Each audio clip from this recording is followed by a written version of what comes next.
يا أيتها النفس المطمئنة ارجعي إلى ربك راضية مرضية فادخلي في عبادي وادخلي جنتي. بسم الله الرحمن الرحيم، والصلاة والسلام على أشرف المرسلين سيدنا محمد وعلى آله وصحبه أجمعين. اللهم اجمعنا عليك ولا تكلنا إلا إليك. أرنا اللهم الحق حقا وارزقنا اتباعه، وأرنا الباطل باطلا وارزقنا اجتنابه، واجعلنا من عبادك الصالحين وجندك الغالبين وأوليائك المقربين برحمتك يا أرحم الراحمين. علمنا اللهم ما ينفعنا وانفعنا بما علمتنا وزدنا علما برحمتك وجودك يا أكرم مسؤول ويا خير مأمول. Chers frères et sœurs, aujourd'hui nous allons commencer une nouvelle série dans les séries qu'on a l'habitude d'étudier et qui concernent plusieurs sujets. L'année dernière, ça fait maintenant 2 ans, on a abordé une série qui concernait la morale et l'éthique islamique. Auparavant, on avait suivi une série concernant l'exégèse de certains sourates du Coran, et là, on revient, Inch'Allah, à l'exégèse du Coran, puisque commenter le Coran, étudier le Coran, représente la meilleure chose que peut faire un musulman au niveau de l'acquisition du savoir. Être en lien avec la parole du prophète sallallahu alayhi wa sallam, c'est être en lien avec la source inépuisable du vrai savoir qui nous sert sur tous les plans, que ce soit spirituel, juridique, au niveau de la connaissance, au niveau de comportement avec les autres, et ainsi de suite.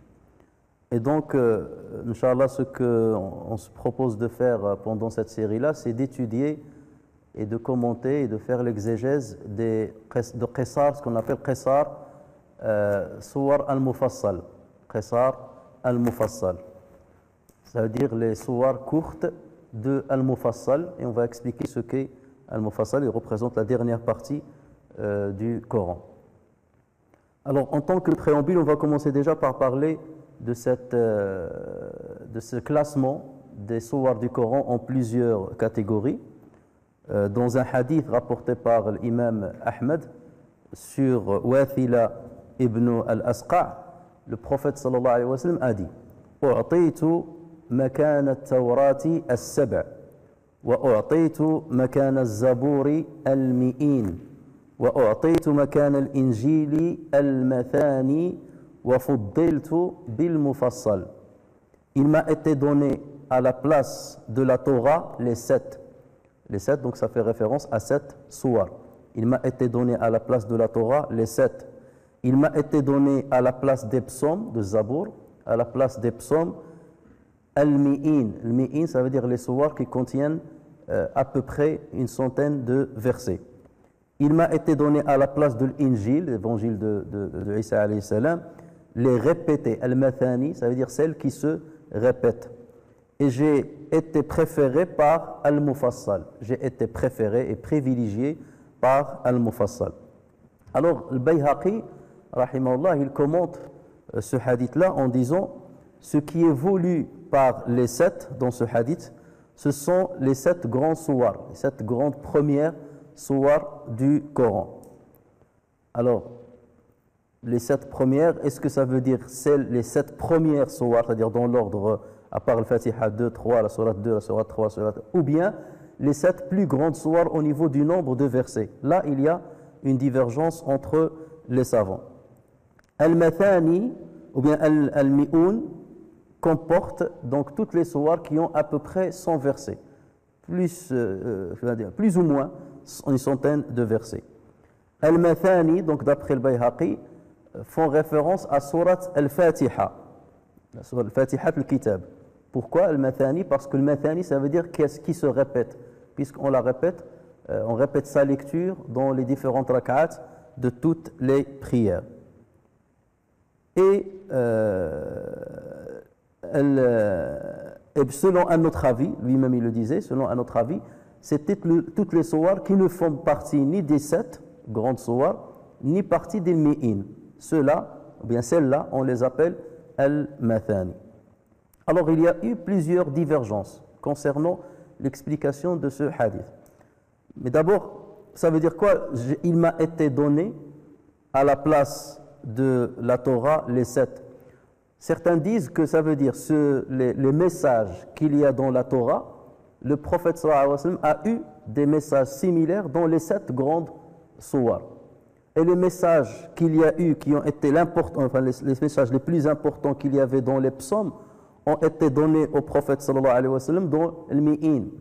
Et les messages qui ont été donnés à Isa alayhi salam dans l'Injil ont été donnés au prophète sallallahu alayhi wa sallam dans les sourates al-Mathani, soit dans le Fatiha ou bien les autres sourates. وَفُضِّلْتُ بِالْمُفَصَّل, j'ai été privilégié ou j'ai été préféré par le Mufassal, ça veut dire dans les sourates de Mufassal qui font partie de Mufassal, là j'ai été privilégié. J'ai eu ce que nul autre prophète n'a eu. Ce Coran-là se distingue sur plusieurs choses par rapport aux autres livres, mais là où il s'y distingue le plus, au niveau de son message, au niveau du récit, au niveau de tout ce que vous pouvez imaginer, c'est au niveau de la partie de Al-Mufassal. Alors, pour être concis et pour résumer un petit peu les divergences qu'il y a eu entre les savants concernant cette classification, il faut comprendre que les Sab', ce sont les 7 premières sourates, à savoir, à part Al-Fatiha bien entendu, à savoir Al-Baqarah, Al-Imran, Surat Al-Nisa, Surat Al-Ma'ida, Surat Al-An'am, Surat Al-A'raf et Surat Al-Anfal et Tawbah. Parce que les savants, parfois, ils les réunissent toutes les deux, puisqu'il n'y a pas le basmala entre les deux, donc ils les réunissent toutes les deux. Certains les considèrent comme la 7e grande sourate. Il fait partie des 7. Pour d'autres, ils ne considèrent pas ces 2 sourates, puisque en les prenant une par une, le nombre de leurs versets, il y a une qui ne dépasse pas la centaine, l'autre il dépasse à peine la centaine. Donc il rajoute Surat Yunus au sourates que j'ai cité. Il considère que Surat Yunus fait partie des 7 grandes sourates. Donc c'est là où il réside la divergence concernant les 7, as-sab'. Donc là, il n'y a pas unanimité des savants sur quels sont ces sab'. Ils sont unanimes sur certaines de ces sourates-là, mais ils ne sont pas unanimes sur notamment les dernières. Et certains qui considèrent que Tawbah sont l'Anfal, ne considèrent pas l'Anfal faisant partie de Sab'. Et certains les réunissent tous les deux, et certains donc, ils considèrent que c'est Yunus qui serait à la place de Tawbah et l'Anfal. Concernant le Mi'in, donc c'est comme j'ai dit, les sourates qui contiennent à peu près une centaine de versets. Donc là, sur ce point-là, il n'y a pas grande divergence entre les savants. Mais concernant le Mathani, donc comme on vient de le voir, certains considèrent que le Mathani fait référence au verset de Surat al-Fatiha. C'est pour ça qu'il est venu au pluriel. Al-Mathani, c'est au pluriel.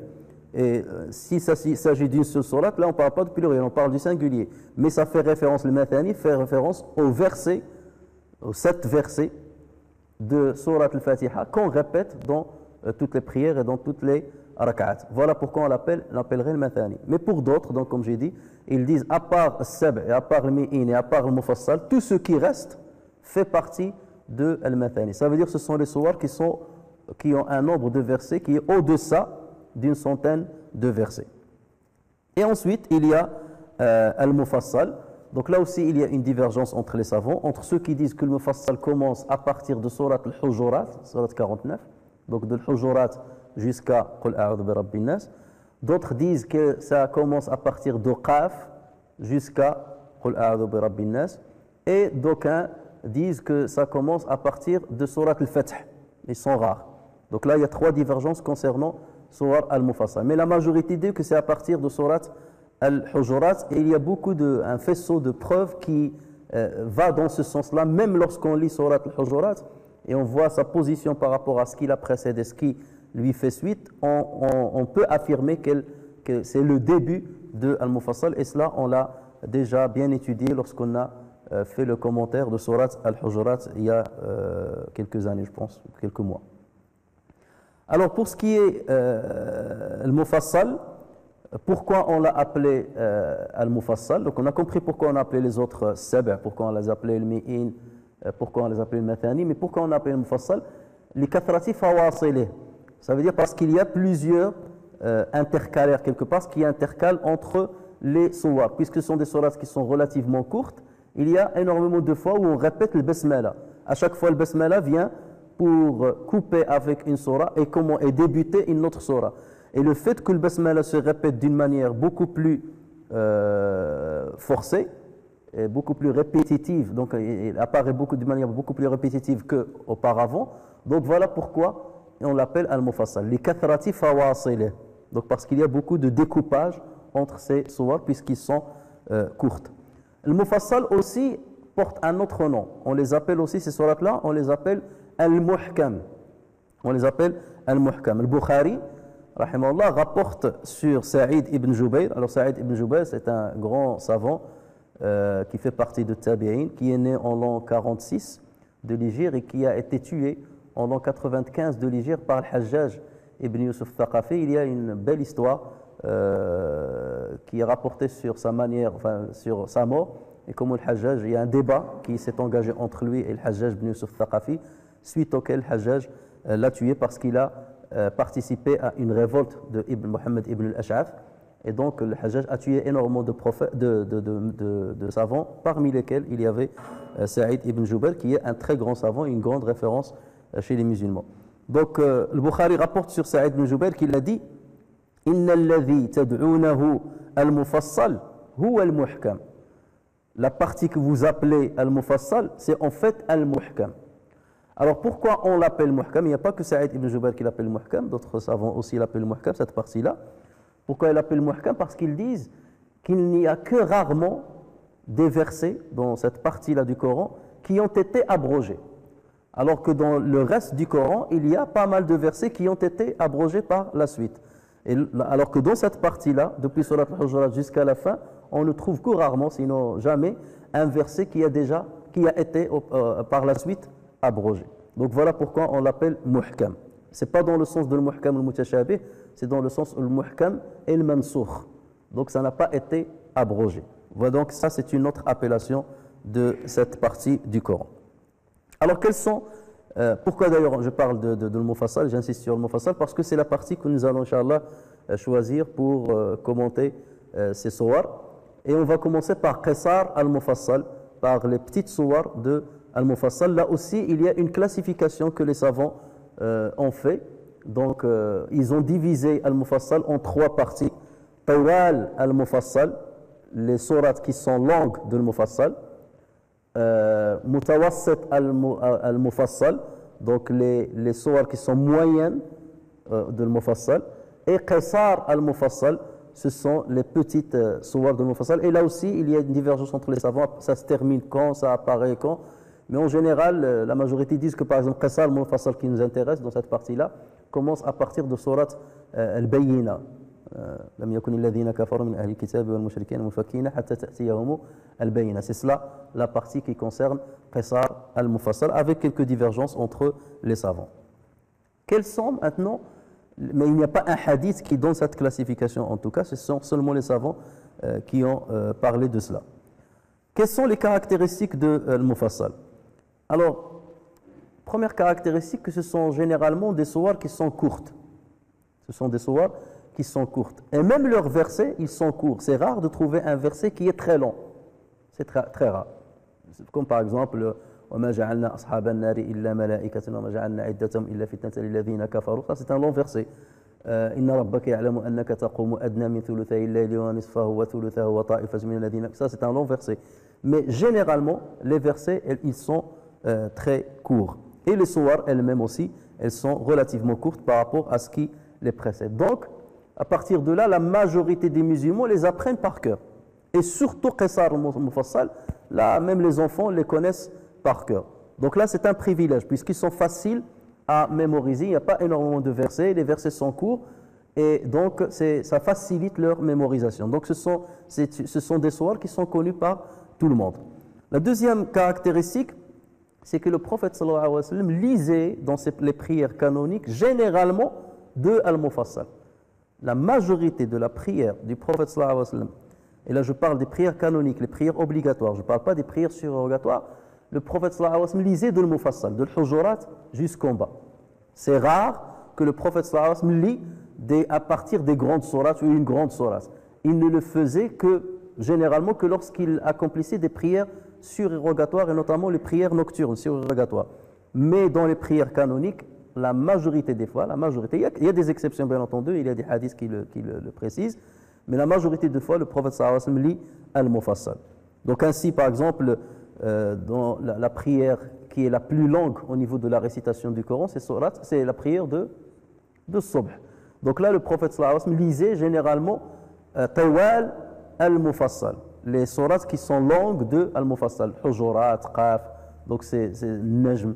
Ce sont les sourates-là que lisait le prophète sallallahu alayhi wa sallam généralement lors de la prière de Subh. Et parfois, il les divisait en 2 rak'at, ça veut dire il prenait une sourate, il la divisait en 2 rak'at, mais généralement le prophète sallallahu alayhi wa sallam terminait sourate. C'est pour ça que les savants, les jurisconsultes disent qu'il est mustahab de lire des sourates entières, de ne pas les découper, puisque le sens reste que complet. Et parfois, certaines personnes qui ne maîtrisent pas le Coran et la connaissance du Coran, ils risquent de s'arrêter à un endroit où il ne faut pas s'arrêter parce que le sens n'est pas terminé. Et en général, la sourate, depuis son début jusqu'à la fin, envoie un message complet. Donc, lorsqu'on la découpe, donc il y a forcément quelque chose qui va manquer dans sa compréhension ou dans le message qu'elle veut transmettre. Donc, le prophète sallallahu alayhi wa sallam lisait de Tawal al-Mufassal, aussi bien dans la prière de Subh que dans la prière de Dhuhr. Donc là où le prophète sallallahu alayhi wa sallam lisait longtemps aussi, c'est la prière de Dhuhr. Donc si on voit par rapport à la longueur de l'accomplissement de la prière, celle qui est la plus longue, c'était As-Subh. Celle qui se rapproche d'elle, au même niveau qu'elle, ou un tout petit peu moins qu'elle, c'est la prière de Dhuhr. D'accord? Ensuite vient la prière de Al-Isha. Et là, le prophète sallallahu alayhi wa sallam, il lisait avec les sourates moyennes de al-Mufassal. Et là, on le retrouve dans un hadith notamment, lorsque le prophète sallallahu alayhi wa sallam a entendu parler de Mu'adh ibn Jabal qui dirigeait la prière avec Banu Auf, et il a allongé la prière au point qu'une fois, quelqu'un s'est révolté, il a quitté la prière et il est venu se plaindre au prophète sallallahu alayhi wa sallam. Le prophète sallallahu alayhi wa sallam a réprimandé Mu'adh. Et il lui a dit Fattanun anta ya Mu'adh, ou Fattanun anta ya Mu'adh, tu es en train de semer la discorde, Mu'adh. Lorsque l'un de vous dirige la prière, qu'il sache qu'il y a derrière lui des personnes âgées, des femmes qui ont des enfants, des gens qui ont du travail. Donc lisez wa shamsi wa duhaha, lisez sabbih isma rabbika al-a'la. Donc il a cité quelques wa duha, je crois. Donc le prophète sallallahu alayhi wa sallam a cité 3 ou 4 exemples qui font partie des sourates moyennes de Al-Mufassal. Donc c'est ce qui est privilégié à lire lors de la prière de l'Isha. Donc vous voyez bien que la prière de l'Isha, c'est une prière qui est moyenne au niveau de sa longueur. Ensuite, donc il y a la prière de l'Asr et de l'Maghrib notamment, où on lit Qisar, en général Qisar Al-Mufassal, où on lit les petites sourates. Donc dans l'ordre d'allongement, donc la prière de l'Isha avec la prière de Dhuhr, ensuite la prière de l'Isha, la prière de Subh avec Dhuhr, ensuite la prière de l'Isha, ensuite la prière de l'Asr et enfin la prière de l'Maghrib qui en général on lisait le Qisar al-Mufassal. Ceci dit, on a beaucoup de hadiths qui montrent que le prophète sallallahu alayhi wa sallam faisait des exceptions. Parfois il lisait des longues sourates là où il a l'habitude de lire des petites sourates, et parfois il lisait des petites sourates là où il a l'habitude de lire des longues sourates. Et donc c'est ce qui montre que la règle n'est pas immuable. De temps en temps, il faut changer. Et d'ailleurs, on rapporte que Marwan ibn al-Hakam, là c'était le premier roi un des premiers rois des Umayyads, il avait l'habitude lors de la prière de l'Maghrib de ne lire que Qisar as-Suwar, exceptionnellement Qisar as-Suwar. Et il fut repris un jour par Zayd ibn Thabit, radiyallahu anhu, qui lui dit pourquoi lis-tu toujours les petites sourates de Al-Mufassal? Pourquoi lis-tu toujours les petites sourates de Al-Mufassal alors que j'ai vu le prophète sallallahu alayhi wa sallam lire avec la langue des deux langues? Il dit ما لك تقرأ في المغرب بقصار المفصل وقد رأيت رسول الله صلى الله عليه وسلم يقرأ بطول الطوليين, de la langue des deux langues. Ça veut dire quoi la langue des deux langues? Ça veut dire les deux plus longues sourates du Coran. C'est quoi? C'est lesquelles? Ce sont lesquelles? Surat al-Baqarah et ensuite? Non. Surat al-A'raf. Donc c'était au niveau du nombre de versets, c'est Surat al-A'raf qui vient après. Donc lorsqu'il lui a dit j'ai entendu le prophète sallallahu alayhi wa sallam, j'ai vu le prophète sallallahu alayhi wa sallam lire avec la langue des deux langues, Et l'autre lui a dit, c'est quoi la langue des deux langues? Il lui a dit Al-A'raf, Surat Al-A'raf. Le prophète sallallahu alayhi wa sallam donc a lu avec Surat Al-A'raf pendant la prière de Maghrib. Toute Surat Al-A'raf en 2 rak'at pendant la prière de Maghrib. Ce qui montre que là c'est une exception. C'était donc forcément là une prière qui était très très longue. C'est un hadith qui a été rapporté par Abu Daoud, Tirmidhi, An-Nasa'i et Ibn Majah. Lorsqu'on cite ces quatre-là, on dit Ashabus Sunan. Lorsque vous entendez dans un livre de hadith Ashabus Sunan, les rapporteurs de Sunan, des livres de Sunan, ça fait toujours référence à ces quatre. Abu Daoud, At-Tirmidhi, An-Nasa'i et Ibn Majah. Lorsque vous entendez Rawahu Sitta, ça a été rapporté par les 6, vous rajoutez à ces quatre-là Al-Bukhari et Muslim. Si vous entendez les quatre, Rawahu Al-Arba, vous êtes sûr que c'est ces quatre-là. Alors, bien entendu, donc le Baqara, c'est la plus longue sourate au niveau du nombre de versets. Il y a 286 versets. Vient après l'Araf, qui compte 206 versets. Vient ensuite sourate Al-Imran, qui compte 200 versets. Ensuite, sourate Nisa, avec 176 versets. Ensuite, l'An'am, avec 165 versets. Et enfin, ensuite, Tawbah, avec 129 versets. Donc voilà la deuxième chose, c'est que le prophète sallam lisait énormément ces sourates-là. Donc forcément les compagnons les entendent beaucoup. Et comme nous on suit la sunna du prophète sallam, donc ce sont forcément des sourates qu'on entend souvent. Et puisqu'on les entend souvent, il faut connaître ce qu'elles envoient comme message. Troisième point, troisième caractéristique de ces sourates, c'est que ce sont des sourates qui mettent beaucoup l'accent sur l'aqida, sur la foi musulmane. Ils mettent l'accent sur la mécréance, c'est-à-dire les dégâts de la mécréance. Ils mettent l'accent sur l'au-delà. Ils mettent l'accent aussi sur les récits des communautés qui nous ont précédés, mais d'une manière courte. Ils ne s'étalent pas forcément longuement sur le récit. Ils résument les versets. Regardez par exemple le récit de Moussa alayhi salam avec Pharaon, ça sera l'objet de Jumu'ah prochain.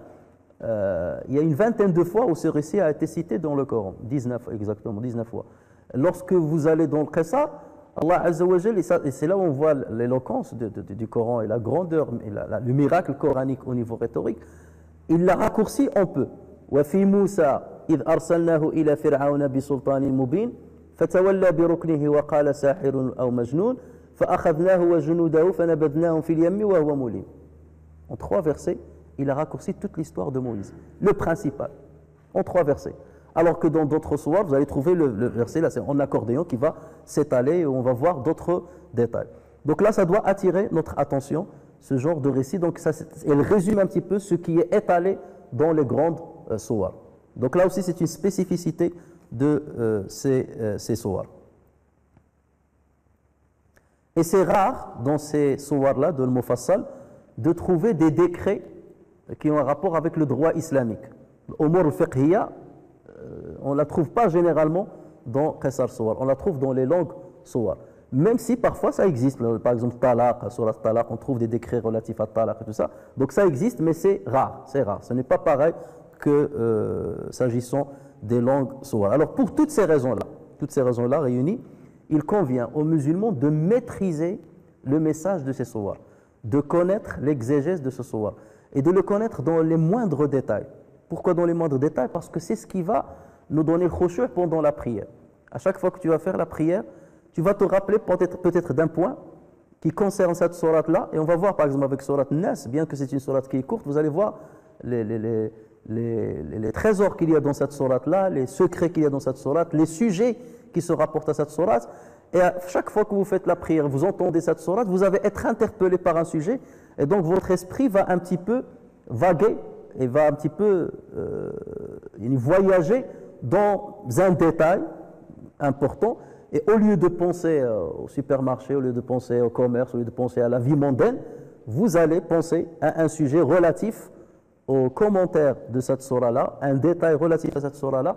Et à chaque fois, vous allez l'appréhender d'une certaine manière. Une fois, vous allez rentrer dans ce détail, une fois, vous allez vous rappeler de l'autre détail, une troisième fois de l'autre détail. Donc, jamais vous n'allez vous lasser de répéter la sourate. Parce qu'il y a beaucoup qui croient que parce qu'on va répéter une sourate, donc on va se lasser. Non.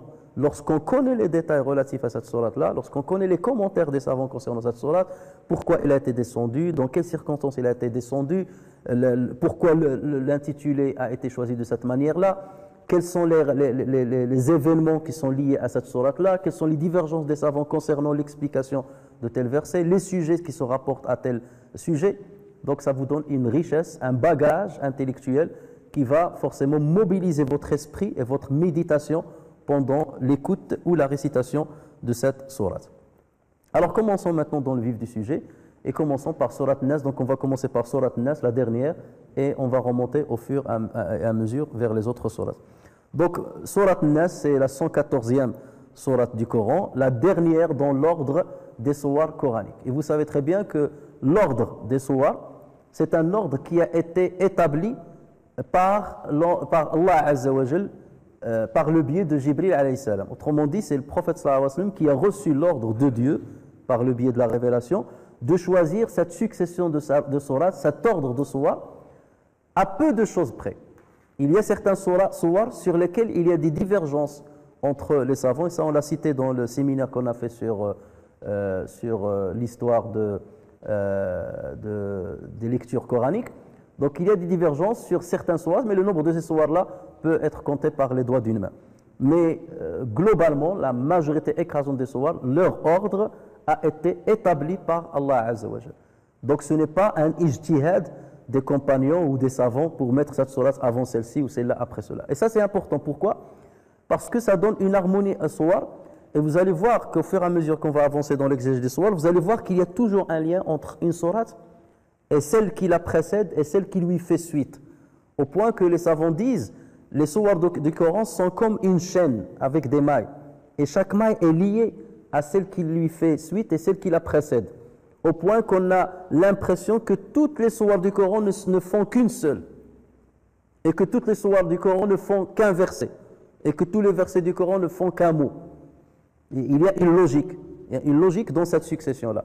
Et c'est ce qu'on va essayer de découvrir, ce qui prouve justement que ce n'est pas possible. Ce n'est pas du tout possible que ce soit un être humain qui ait forgé ce Coran-là, qui aurait pensé à tous les détails que nous allons voir au fur et à mesure, et les détails qu'on ne connaît pas d'ailleurs et qu'on découvrira peut-être plus tard. Donc tous ces détails-là, c'est impossible qu'un être humain ait pensé à tous ces détails-là pour forger un texte comme celui du Coran en 23 ans. Ce n'est pas possible. C'est inhumain. Ce n'est pas possible. Ça prouve encore une fois que c'est un Coran qui a été révélé par Allah Azza wa Jal. Mais concernant cette sourate, il y a unanimité des savants qu'elle est la dernière sourate du Coran, à part un récit, un récit qui a été rapporté sur Abdullah ibn Mas'ud, qui aurait considéré que sourate An-Nas et sourate Al-Falaq ne font pas partie du Coran. D'accord? Et on reviendra sur cet élément-là pour voir est-ce que c'est vrai, est-ce que c'est pas vrai, pourquoi, comment on peut expliquer cela. Ça, on le verra plus tard. La prochaine fois, Inch'Allah, peut-être. Alors maintenant, le contexte de la révélation. Pour certains savants, cette sourate, cette soura, si on veut parler bien arabe, au lieu de dire sourate, ça on a pris, parfois je le dis, mais normalement il faut dire cette soura, et lorsqu'on parle au pluriel, c'est souar. Au lieu de dire cette sourate ou ces sourates. Cette soura et c'est souar. Et lorsqu'on parle de deux, cette souratain, si on veut utiliser l'arabe. Donc, cette soura, ainsi que celle qui la précède, à savoir sourate al-Falaq, sont deux sourates ou souratain mécoises. Ça veut dire qu'ils ont été révélés à la Mecque. C'est ce que confirment plusieurs exégètes, comme Al-Wahidi, comme As-Sam'ani, comme Ibn Atiyya, comme Ibn Juzay Al-Kalbi, comme Abu Hayyan, comme Abu Hayyan Al-Andalusi, et comme Tahir Ibn Ashur, rahimahumullah. Tahir Ibn Ashur, c'est parmi les contemporains, un Tunisien qui est mort il n'y a pas très très longtemps. D'autres exégètes, par contre, considèrent que ce sont deux sourates médinoises qui ont été révélées à Médine.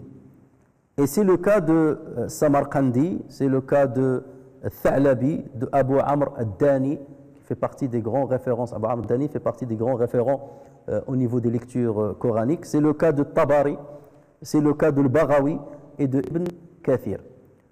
Donc ceux-là, ils considèrent que ce sont deux sourates qui sont médinoises. D'autres exégètes ont rapporté les deux avis. C'est-à-dire, ils ont dit, certains ont dit qu'elles sont mécoises, d'autres ont dit qu'elles sont médinoises, mais ils n'ont pas tranché, ils n'ont pas donné leur propre avis. Ils ont cité la divergence qu'il y avait, sans pour autant donner leur propre avis.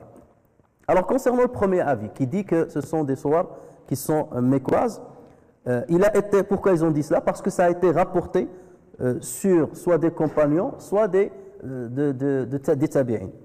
Donc ça a été rapporté sur Abdullah ibn Abbas, qu'il avait dit qu'il est mécoise. Ça a été rapporté sur Qatada, sur Al-Hassan. Lorsqu'on dit Al-Hassan, ça fait automatiquement référence à Al-Hassan al-Basri. Ça a été rapporté sur Ikrima, ça a été rapporté sur Ata. Tous ceux-ci sont des grands exégètes du Coran. Ça a été rapporté, et ce sont des élèves de tous, pratiquement, de Abdullah ibn Abbas. Ça a été rapporté par Jabir ibn Zayd, par Ali ibn Abi Talha, et par Ad-Dahhak, et par As-Suddi. Concernant le deuxième avis, qui dit qu'ils sont médinoises, ça a été aussi rapporté sur Ibn Abbas, dans une version, sur Qatada et sur Ata. Donc sur ces trois-là, on a rapporté les deux avis, qu'ils ont une fois dit... on a rapporté, donc après il faut voir celui qui a rapporté cela, est-ce qu'il a dit vrai, ou est-ce qu'il a vraiment entendu cela ou pas. Mais en tout cas, que ce soit Ibn Abbas, Qatada et Ata, on a rapporté les deux avis sur eux. Ça a été rapporté sur Ibn Zubayr, donc Abdullah ibn Zubayr, qui est un petit compagnon. Ça a été rapporté sur Mujahid, qui est un élève de Abdullah ibn Abbas, un grand exégète du Coran, et sur Sufyan ibn Uyayna, qui est un grand jurisconsulte et une grande référence en islam. Donc ce sont ces référents-là sur lesquels on s'est basé pour dire que c'est une sourate qui est médinoise. Alors vous allez dire, oui, pourquoi ces détails-là, médinoise, mécoise? C'est très important. Pourquoi? Parce que pour savoir quelle est la raison de la révélation, sabab al-nuzul, donc tout dépend, est-ce qu'elle a été descendue à la Mecque ou elle est descendue à Médine. Et chacun va essayer de rapporter un faisceau de preuves pour réconforter son avis. Alors, ce qui réconforte l'avis qu'elle soit médinoise. Première preuve, c'est que c'est un hadith qui est rapporté par Muslim sur Uqba ibn Amir radiyallahu anhu, qui dit, Uqba ibn Amir, c'est un jeune, c'est un compagnon qui s'est converti après l'immigration, après l'hijra. Donc forcément, ce qu'il va raconter, il l'a entendu après l'hijra. Donc il dit, le prophète sallallahu alayhi wa sallam m'a dit, Alam tara ayatin unzilati laylata lam yura mithluhun. Alam tara ayatin unzilati laylata lam yura mithluhun. Qul a'udhu bi rabbil falaq wa qul a'udhu bi rabbin nas. N'as-tu pas vu des versets qui ont été descendus, qui ont été révélés cette soirée, Layla, cette soirée, dont on n'a jamais vu pareil. Qul a'udhu bi rabbil falaq et Qul a'udhu bi rabbin nas. Donc qui parle ici, c'est le prophète sallallahu alayhi wa sallam. Qui rapporte cette parole-là, c'est Uqba ibn Amir al-Juhani. Or, ce compagnon, comme je viens de dire, a embrassé l'islam à Médine. Et là, il a dit, le prophète sallallahu alayhi wa sallam m'a dit, Alam tara ayatin unzilati layla. Donc il lui parlait sur le champ. Layla, donc le jour où il lui parlait. Donc forcément, il ne lui a parlé qu'à Médine. Parce que c'est là où il s'est converti à l'islam. D'accord? Et comme il lui a dit Layla, ça veut dire que c'était le jour-là, ça veut dire que c'était à Médine. L'autre chose, certains peuvent dire oui, mais peut-être qu'ils ont été révélés deux fois. Jibril les aurait révélés une première fois et une deuxième fois. Peut-être on peut aussi comprendre comme ça. Mais lorsque le prophète sallallahu alayhi wa sallam a dit Lam yura mithluhunna qat, on n'a jamais vu pareil, ça veut dire que c'est la première fois qu'ils ont été révélés. S'ils étaient révélés déjà auparavant aussi, et que c'était une répétition, dans ce cas, il n'aurait pas dit Lam yura mithlahunna qat. Dans ce cas, pourquoi il aurait fait cette exclamation si ça a été révélé à la Mecque? D'accord? Donc ceci prouve que ça a été bel et bien révélé à Médine et non pas à la Mecque. Deuxième preuve, c'est ce qu'apporte Tirmidhi, Ibn Majah et An-Nasa'i sur Abu Sa'id al-Khudri radiyallahu anhu. Alors, que dit-il?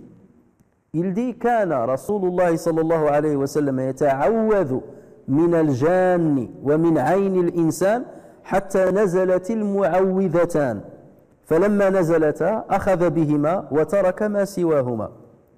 Donc il dit, le prophète sallallahu alayhi wa sallam avait l'habitude, avait l'habitude de demander protection contre le djinn et le mauvais œil de l'humain, et contre le mauvais œil de l'être humain, jusqu'à ce que les mu'awwidhatayn, les deux sourates protectrices, ça veut dire jusqu'à ce que le mu'awwidhatayn, jusqu'à ce que les deux sourates protectrices furent révélées. C'est alors qu'il les a prises et a délaissé le reste. Alors ça c'est la version de At-Tirmidhi. La version de Nasa'i, il a dit يَتَعَوَّذُ مِنْ عَيْنِ الْإِنسَانِ وَعَيْنِ الْجَانِ. Il demandait protection du mauvais œil du djinn et du mauvais œil de l'ins, de l'être humain, et du mauvais œil de l'djinn. Dans l'autre, il ne parle pas du mauvais œil de djinn. Ça aussi c'est important parce que certains disent comment un djinn peut toucher avec le mauvais œil. Il n'y a que les êtres humains qui touchent avec le mauvais œil. Mais la version, donc comme je dis, de An-Nasa'i, il parle du mauvais œil du djinn et le mauvais œil de l'ins. Et ce petit détail-là est important. Alors, les rapporteurs de ce hadith, d'abord, font partie des hommes authentifiés par Al-Bukhari et Muslim. On dit hum min rijal as-sahihayn. Min rijal as-sahihayn. Ils font partie des hommes qui sont authentifiés par Al-Bukhari et Muslim. Donc le hadith là donc, est authentique. Et d'ailleurs, l'Albani l'a authentifié. En suivant la chaîne de transmission, donc il l'a authentifié. Donc on ne peut pas douter de cela. Or, Abu Sa'id al-Khudri radiyallahu anhu fait partie des jeunes compagnons. Des jeunes compagnons. C'est un Ansarite, fait partie de l'Ansar. Donc, il n'a connu l'islam que lorsque le prophète sallallahu alayhi wa sallam est venu à Médine. Et lorsque le prophète sallallahu alayhi wa sallam est venu à Médine, Abu Sa'id al-Khudri était jeune, faisait partie des très jeunes. Donc là, lorsqu'il a dit, le prophète sallallahu alayhi wa sallam, voici ce qu'il faisait. Il demandait protection du mauvais œil de l'être humain et de djinn jusqu'à ce que les deux soient révélés. Donc ça veut dire qu'il a parlé en étant conscient lorsqu'il a dit cela. Donc forcément, lorsqu'il a dit jusqu'à ce que les deux soient révélés, ça veut dire que ça s'est arrivé à Médine. Mais on peut toujours rétorquer et dire que peut-être que lui, il a reçu l'information d'un autre compagnon, d'accord, qui aurait dit que le prophète sallallahu alayhi wa sallam demandait protection lorsqu'il était à la Mecque. Demandait protection sans ces deux soirs. Et lorsqu'ils ont été révélés à la Mecque, il a délaissé sa manière de faire, de demander protection, et il s'est contenté d'utiliser le mu'awwidhatayn. Donc on peut toujours, ça c'est pas une preuve très, parce qu'il n'a pas dit le prophète m'a dit ou quelque chose comme ça. Il a dit le prophète sallallahu alayhi wa sallam avait l'habitude de demander protection contre le mauvais œil et contre le djinn jusqu'à ce que ces deux soirs soient révélés. Donc ça ne prouve pas qu'ils ont été révélés à Médine. Il peut avoir rapporté ce récit-là sur ce qu'il aurait entendu d'autres prophètes. Et les savants disent إِذَا دَخَلَ الْإِحْتِمَالِ سَقَطَ الْإِسْتِدْلَالِ. Lorsque le doute entre dans une preuve, c'est-à-dire oui, ça peut être comme ça ou comme ça, la preuve tombe. إِذَا دَخَلَ الْإِحْتِمَالِ سَقَطَ الْإِسْتِدْلَالِ. Ce n'est plus une preuve. Donc ceux qui rapportent cette preuve-là n'est pas très forte. En revanche, il y a une preuve encore plus forte, la troisième. C'est ce qu'a rapporte le Bukhari, Muslim, et d'autres d'ailleurs, sur Urwa ibn Zubayr, sur Aïcha, Urwa ibn Zubayr, c'était le neveu de Aïcha, donc il était souvent avec elle, et il a rapporté énormément de hadiths sur elle. Donc, que dit Aïcha radiyallahu anha? Elle dit, Sahara, Rasulallah sallallahu alayhi wa sallam, rajulun min bani Zurayq, يقال له لبيد بن الأعصم حتى كان رسول الله صلى الله عليه وسلم يخيل إليه أنه يفعل الشيء وما فعله. Donc que dit Aïcha radiyallahu anha? Elle disait, le messager de Dieu sallallahu alayhi wa sallam a été ensorcelé par un homme de Banu Zurayq, de la tribu de Banu Zurayq, appelé, donc qui se nommait Labid ibn al-A'sam. Labid ibn al-A'sam. Au point que le prophète sallallahu alayhi wa sallam imaginait avoir fait certaines choses alors qu'il ne les a jamais fait. Au point que le prophète imaginait avoir fait certaines choses alors qu'il ne les a pas faites. Alors, ce fait-là, cette histoire-là, a été rapporté aussi par Ahmed, par Tahawi et Tabarani sur Zayd ibn Arqam. Donc, ce n'est pas que sur Aïcha radiyallahu anha, ça a été rapporté sur un autre compagnon qui dit Sahara al-Nabiyya sallallahu alayhi wa sallam rajulun min al-Yahud. Le prophète sallallahu alayhi wa sallam a été ensorcelé par un homme qui faisait partie des Juifs. D'accord? Ce hadith-là, que je viens de citer, donc le premier, il a été apporté par le Bukhari Muslim, donc on ne discute pas de sa validité. Le deuxième, bien qu'il soit rapporté par donc Ahmed, Tabarani et Tahawi, il a été authentifié par le Hafid al-Iraqi. Et c'est une grande référence aussi dans l'authentification du hadith. Donc il a été authentifié par le Hafid al-Iraqi, il a été authentifié plus tard par l'Albani rahimahullah. Et il a dit à son propos, l'Albani a dit à son propos, il est authentique selon les critères de Muslim. Sahihun ala shart Muslim. Il est authentique selon les critères de Muslim. Ça veut dire que ce hadith-là respecte toutes les conditions énumérées par Muslim pour considérer un hadith comme authentique. Sauf que Muslim ne l'a pas rapporté. D'accord ? Et là, au niveau du degré de l'authentification, de la validité, ça c'est un degré qui vient juste après l'authentification de Bukhari et Muslim, les deux en même temps. L'authentification de Bukhari, l'authentification sans Muslim, l'authentification de Muslim sans le Bukhari, l'authentification de quelqu'un d'autre selon les critères des deux, l'authentification de quelqu'un d'autre selon les critères de Bukhari, et ensuite l'authentification de quelqu'un d'autre selon les critères de Muslim. Donc là, c'est le cas ici, ça se présente ici, sur ce hadith-là. Tout ceci fait partie des hadiths qui sont authentiques. Il y a six classifications des hadiths valides, authentiques. Alors, certains se sont demandé, il y a une contradiction apparente entre ces deux hadiths. Le hadith de Aïcha, qu'est-ce qu'il dit?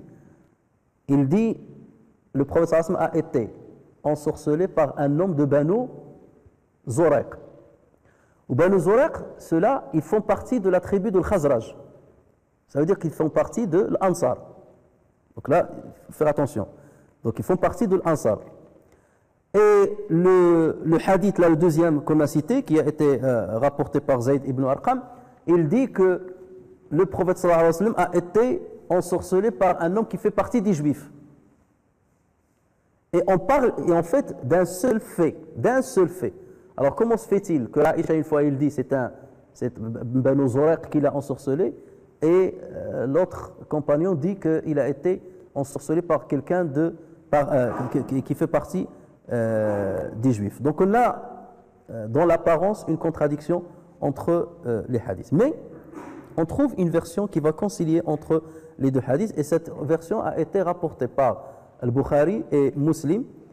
Et dans cette version, Aïcha radiyallahu anha a dit Sahara Rasulallah sallallahu alayhi wa sallam Yahoudiyun min Yahoudi Bani Zoraq.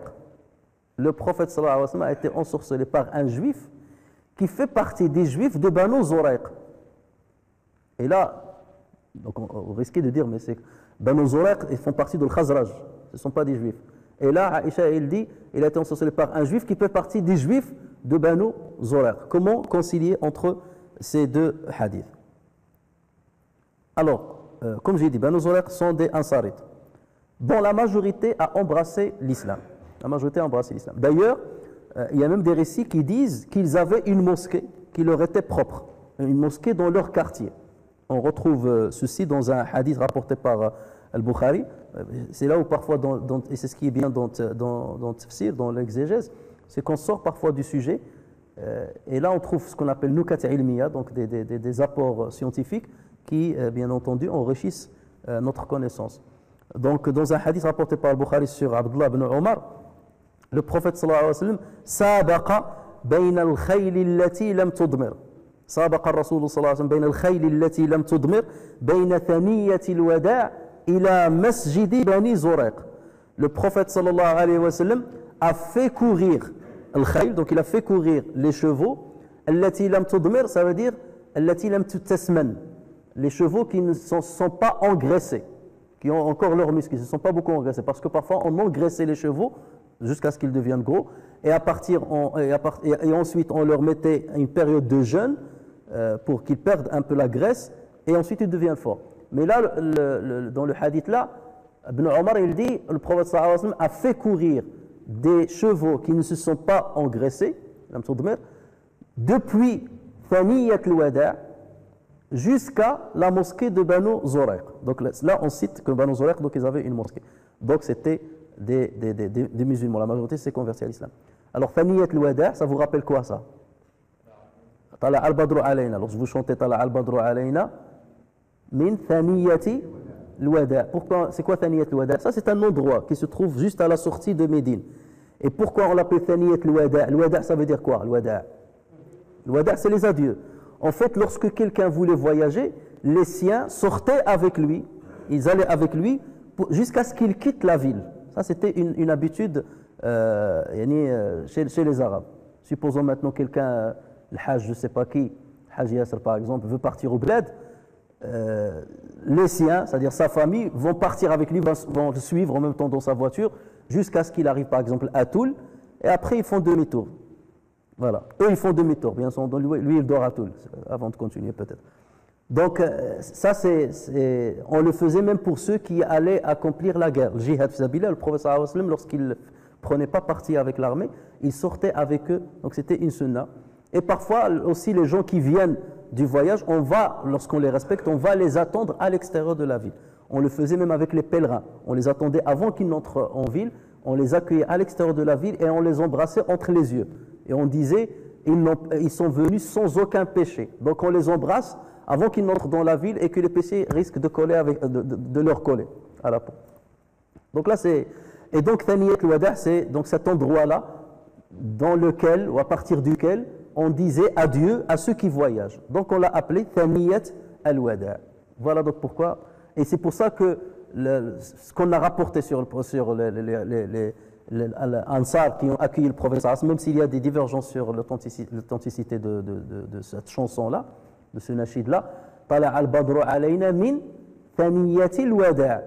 Le Badr, c'est la lune complète, est apparue à l'endroit de Thaniyat al-Wada' parce que c'est à l'extérieur de la ville. Et eux, ils l'attendaient à cet endroit-là pour qu'il vienne de sa hijra.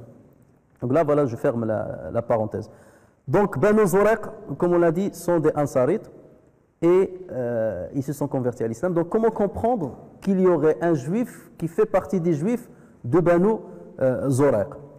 Alors, ça, on le comprendra à partir d'un hadith qui a été rapporté sur Abdullah ibn Abbas, qui dit كانت المرأة تكون مقلاة فتجعل على نفسها إن عاش لها ولد أن تهوده. Les Arabes de Aws al-Khazraj, ils avaient une habitude. C'est que lorsque une de leurs femmes était miqlatan, le miqlat, ça c'est un mot qui vient de l'qalat. Et l'qalatu huwa al-halak. Ça veut dire que miqlat, c'est une femme qui perdait toujours ses enfants. À chaque fois qu'elle donne naissance à un enfant, il meurt. Donc on dit c'est une femme miqlat, hein, qui perd ses enfants. Donc lorsque une femme était miqlat, elle perdait toujours ses enfants, qu'est-ce qu'elle faisait? Elle s'engageait à rendre son fils, son enfant juif, si jamais il vit. Il dit, si mon enfant, je fais une promesse devant Dieu, si jamais mon enfant survit, je vais le rendre juif. Parce qu'eux, ils considéraient que le judaïsme était une religion noble. Et eux, ils étaient polythéistes. Donc, vu la noblesse de cette religion-là, ils disaient, voilà, nos enfants, s'il vit, je vais le rendre juif pour qu'Allah Azza wa Jal le protège et qu'il lui donne une longue vie. Ça, c'était une tradition chez les Arabes de Médine, avant, bien entendu, que l'islam, c'est l'Ansar de Médine, l'Aws al-Khazraj, avant que l'islam n'arrive. فَتَجْعَلُ عَلَى نَفْسِهَا إِنْ عَاشَ لَهَا وَلَدٌ أَنْ تُهَوِّدَهُ فَلَمَّا أُجْلِيَتْ بَنُو النَّضِيرِ عَنِ الْمَدِينَةِ كَانَ فِيهِمْ مِنْ أَبْنَاءِ الْأَنصار. Lorsque le prophète sallallahu alayhi wa sallam a expulsé, a chassé la tribu de Banu Nadir, et Banu Nadir c'était des juifs, ils voulaient tuer le prophète sallallahu alayhi wa sallam, donc le prophète sallallahu alayhi wa sallam, donc la punition qu'il leur a faite, c'est qu'il les a expulsés de Médine. Donc lorsque le prophète sallallahu alayhi wa sallam a voulu expulser Banu Nadir de Médine, les Ansar, qu'est-ce qu'ils ont dit? Ils ont dit, il y a nos enfants qui sont avec eux. C'est-à-dire certains enfants qui ont vécu et qu'on a rendus juifs, qui sont avec eux. Donc on va les forcer à devenir musulmans pour qu'ils ne soient pas expulsés comme les Banu Nadir. Et là, Allah Azza wa Jalla a révélé une partie de sourate de Ayat al-Kursi. La ikraha fi ad-din, qad tabayyana ar-rushdu min al-ghayy. Point de contrainte en la religion, la droiture s'est distinguée de l'égarement. Donc cette phrase-là a été révélée dans ce contexte-là. C'est qu'Allah Azza wa Jalla leur a dit, vous n'avez pas le droit de contraindre vos enfants à devenir musulmans. Au moins, ils voulaient contraindre leurs enfants, ils étaient encore jeunes, à devenir musulmans pour qu'ils soient protégés et qu'ils ne soient pas expulsés avec les juifs. Et là, Allah Azza wa Jalla leur a dit, pas de contrainte en la religion. Donc c'est Ada Sabab Nuzul Ayat al-Kursi, une partie du mois de Ayat al-Kursi. La ikraha fi ad-din. Et donc là, le prophète sallallahu alayhi wa sallam, il leur a dit, laissez-leur le choix. Laissez à ces enfants ou à ces jeunes, qui sont devenus adultes peut-être, laissez-leur le choix. S'ils choisissent d'être parmi les juifs, ils seront considérés comme eux. Et s'ils choisissent d'être parmi vous, ils seront considérés comme vous. Ça veut dire qu'ils resteront, et s'ils choisissent de rester juifs, donc dans ce cas, ils seront expulsés autant que les autres. قال رسول الله صلى الله عليه وسلم خيروا أصحابكم فإن اختاروكم فهم منكم وإن اختاروهم فهم منهم. Et c'est un hadith qui a été rapporté par Abu Daoud, le Bayhaqi wa Ibn Hibban. Donc ça veut dire quoi? Ça veut dire que Labid ibn al-A'sam, lui à l'origine, il fait partie de Banu Zurayq. Il fait partie de Banu Zurayq. Il fait partie de l'Khazraj. Et lorsqu'il était enfant, parce qu'il a vécu, sa mère l'a converti à l'islam. Et au judaïsme. Et lorsqu'on le convertissait au judaïsme, on le donnait, on le confiait à une mère juive qui l'allaitait pour qu'il devienne véritablement juif. Parce qu'on ne peut être juif que par la mère. Donc les Arabes de l'époque de Médine, ils donnaient l'enfant à une juive qui l'allaite et ils lui disent voilà, il est ton fils de lait et dans ce cas-là, il peut être juif. Et donc Labid ibn al-A'sam est devenu juif de cette manière-là.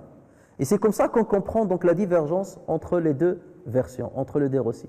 Le récit où Aïcha, d'ailleurs il a dit les deux, où il a dit le prophète sallallahu alayhi wa sallam a été ensorcelé par un homme de Banu Zurayq. Donc il s'appelle Labid ibn al-A'sam. Donc il n'a pas menti. Et lorsqu'il a dit, celui qui a dit il fut ensorcelé par un juif parmi les juifs, il n'a pas menti, parce que cet enfant-là est devenu juif. D'accord? Et il y a une autre version, ce qui réconforte sa thèse, c'est qu'il y a une autre version, comme j'ai dit, qui est authentique, où Aïcha radiyallahu anha, il a dit un homme parmi les juifs de Banu Zurayq, parce qu'il y a une partie d'eux qui sont restés juifs suite à cette tradition qui était répandue chez les Arabes de l'époque. Alors le hadith là, il a été rapporté par Abu Daoud ainsi que par le Bayhaqi et Ibn Hibban avec des versions qui sont similaires. Alors donc là, on comprend que donc le prophète sallallahu alayhi wa sallam donc a été, d'après ces récits-là, a été bel et bien ensorcelé par cet homme-là. Alors maintenant, revenons, c'est une question qui se pose. L'ensorcellement du prophète sallallahu alayhi wa sallam. Est-ce que c'est quelque chose qui a eu lieu ou pas? Pourquoi? Parce que les savants qui disent que la sourate là est mécoise et n'est pas médinoise, ils réfutent ce récit-là. Ils disent ce récit-là, c'est pas possible que le prophète sallallahu alayhi wa sallam ait été ensorcelé. Et les deux sourates-là de Nas et de Falaq sont des sourates mécoises, ils ont été révélés à la Mecque. Cette histoire-là n'existe pas. Quelque part, ils récusent des hadiths qui sont authentiques, qui ont été validés par des grands savants. D'accord? Donc vous voyez pourquoi on parle de ces détails-là. Parce qu'on rentre là-dedans. Et ceux qui ont pris ces hadiths-là, et qui ont considéré qu'ils sont valides et authentiques, donc ils ont dit, la sourate al-Mu'awwidha, sourate Qul a'udhu bi rabbil falaq et sourate Qul a'udhu bi rabbin nas ont été révélées à Médine. Pourquoi? Le Bukhari et Muslim rapportent sur Aïcha radiyallahu anha qu'elle a dit le messager sallallahu alayhi wa sallam a été ensorcelé. Donc là, on va citer un hadith qui est détaillé. A été ensorcelé au point qu'il lui semblait, là il donne des détails. Dans une version, il a dit il lui semblait avoir fait certaines choses alors qu'il ne les a pas faites. Et dans le hadith là, فَكَانَ يَتَخَيَّلُ أَنَّهُ يَأْتِي نِسَاءَهُ وَلَمْ يَأْتِيهِنْ. Il imaginait qu'il a eu un rapport sexuel avec ses femmes alors qu'il ne l'a pas eu. Donc c'est ça, là il explique Ça veut dire quoi? Il faisait certaines choses alors qu'il croyait avoir fait certaines choses alors qu'il ne les a pas faites. Donc il pensait avoir eu un rapport avec sa femme. Donc qu'est-ce qu'il va faire lorsqu'il croit qu'il a eu déjà un rapport avec elle? Il va faire le ghusl, il va faire ses grandes ablutions. Et c'est après qu'ils vont lui dire pourquoi tu fais tes grandes ablutions? Parce que j'ai eu un rapport avec toi. Elle va lui dire non, tu n'as pas eu un rapport avec moi. D'accord? Donc il le mettait au courant que ça n'a pas été fait.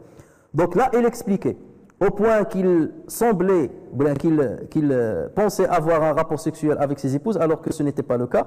Un jour, après avoir longtemps invoqué Dieu, il me dit, sais-tu que Dieu m'a inspiré ce qui me donnera la guérison? Allah Azza wa Jal m'a inspiré une chose qui va me donner la guérison. Et après, il lui a expliqué, il lui a dit, 2 hommes sont venus chez moi. Le premier s'est assis auprès de ma tête. Le deuxième à mes pieds, s'est assis à mes pieds. L'un dit à l'autre, de quoi se plaint cet homme? Donc les 2 hommes-là ont commencé à parler. Ça peut être des anges, ça peut être un rêve que le prophète sallallahu alayhi wa sallam a voulu faire voir au prophète sallallahu alayhi wa sallam pour lui inspirer ce qui va suivre. Donc il lui a dit, de quoi se plaint cet homme-là? L'autre lui a répondu, innahu matboub. Matboub, ça veut dire ensorcelé. L'autre lui a dit, wa man tabbah. Ça veut dire qui l'a ensorcelé? L'autre a répondu, Labid ibn al-A'sam, l'homme qu'on a cité. Labid ibn al-A'sam. L'autre lui a dit, fi madha, et sur quoi? C'est-à-dire comment il lui a fait cette sorcellerie? Le second répondit, fi mushtin wa mushaqatin, et dans une version mushaqatin, fi mushtin wa mushaqatin wa juffi tal'atin dhakar, wa juffi tal'atin dhakar. Donc il lui dit, sur un pénis, c'est ça ce qu'on appelle le musht. Le musht, donc c'est le pénis.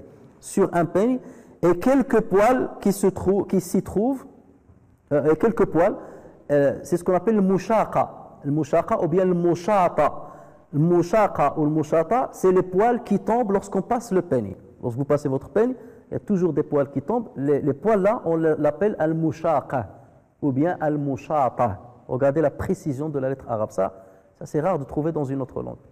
Donc ça veut dire que c'est des poils qui sont tombés des cheveux du prophète sallallahu alayhi wa sallam, qui ont été utilisés avec un pénis. Donc il a dit sur un pénis et quelques poils qui se trouvent wa juffi tal'atin dhakar, qui se trouvent dans une enveloppe. Juf, c'est l'enveloppe. Wa juffi tal'atin.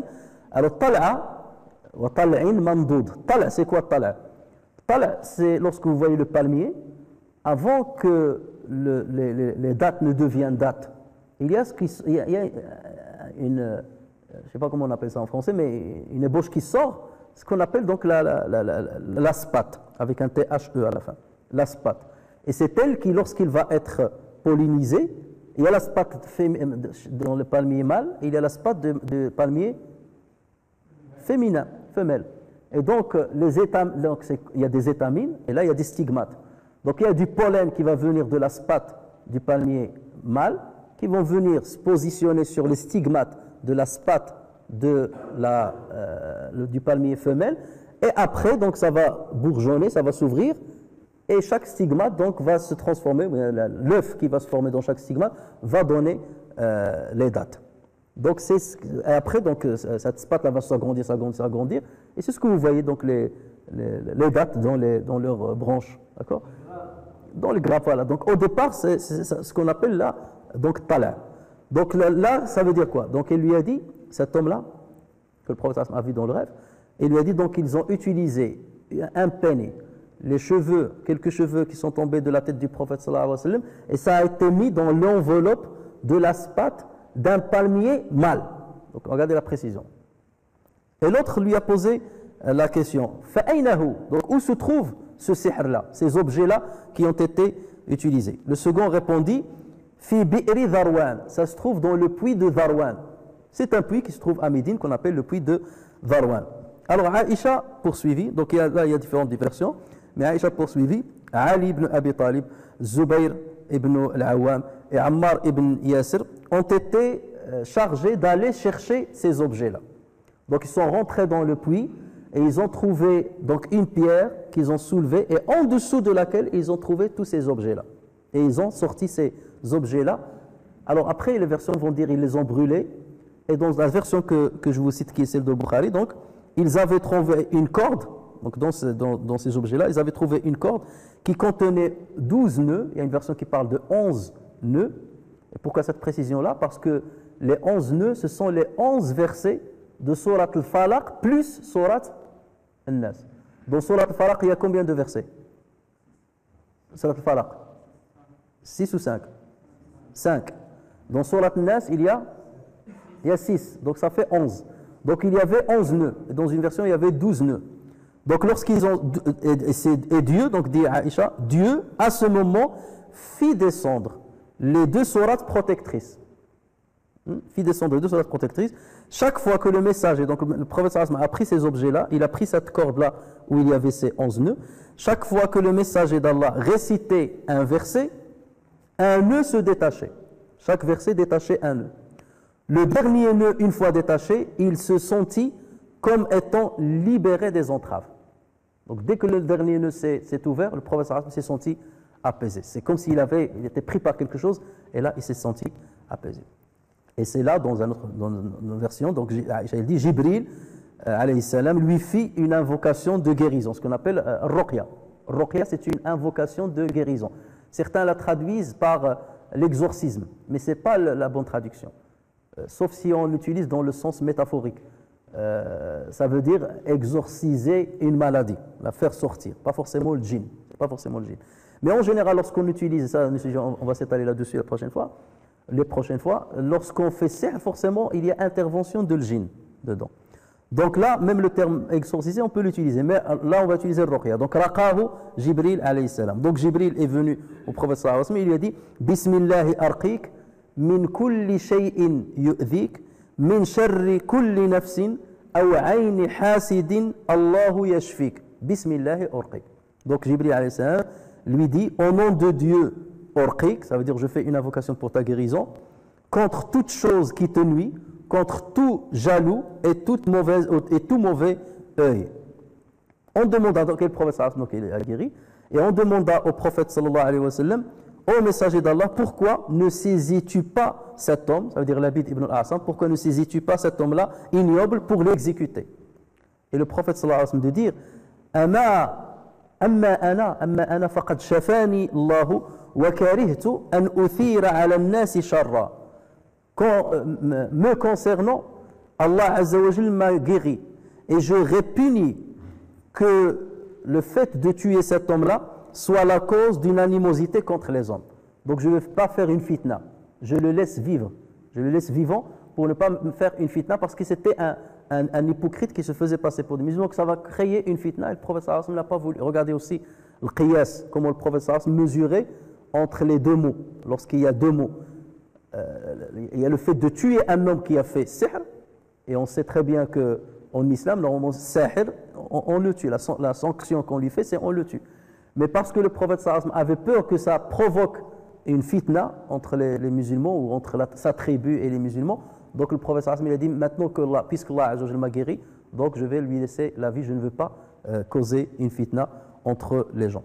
Donc ce hadith, apporté par avec plusieurs versions qui sont proches et authentiques d'ailleurs, prouve que les deux sourates protectrices furent révélées à Médine et non à la Mecque.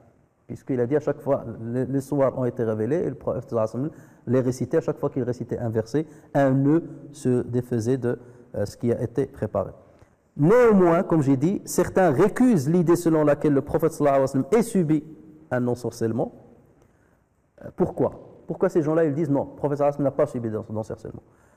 Et je vais détailler ça la prochaine fois, Inch'Allah. Mais parce que pour eux, ça ne colle pas. C'est inimaginable que le prophète sallallahu alayhi wa sallam ait perdu toutes ses capacités intellectuelles suite à un ensorcellement, alors qu'il a la mission d'être prophète. Alors qu'Allah Azza wa Jalla dit Wallahu ya'simuka minan nas. Dieu te protège des gens, du mal des gens. Et comment cet homme-là les toucher. Donc ils prennent un faisceau aussi de preuves, que je ne vais pas détailler maintenant puisque le temps ne me permet pas, mais ils ont un faisceau de preuves sur lequel ils se basent pour dire non, le prophète sallallahu alayhi wa sallam n'a pas été ensorcelé. Mais la conséquence de ce dire-là, ou de cet avis-là, c'est qu'on récuse des hadiths qui sont authentiques. Et ça, c'est grave. Des hadiths qui ont été rapportés par le Bukhari et par Muslim, entre autres. Donc là, ça devient très grave. Donc, comment les autres savants répondent à ceux qui ont cet avis-là, et qui sont ces savants-là qui ont cet avis-là? Ils ne sont pas peu nombreux, ils sont nombreux, et ce ne sont pas des moindres, c'est parfois des grands savants qui ont une grande renommée. Et comment répondre à ces savants-là, et qui a plus raison que l'autre? C'est ce qu'on va laisser, Inch'Allah, pour la prochaine séance بإذن عز وجل. نفعني الله وإياكم بالقرآن الكريم وبحديث سيد الأولين والآخرين وغفر الله لي ولكم ولسائر المسلمين. سبحانك اللهم وبحمدك نشهد أن لا إله إلا أنت نستغفرك ونتوب إليك. سبحان ربك رب العزة عما يصفون وسلام على المرسلين والحمد لله رب العالمين.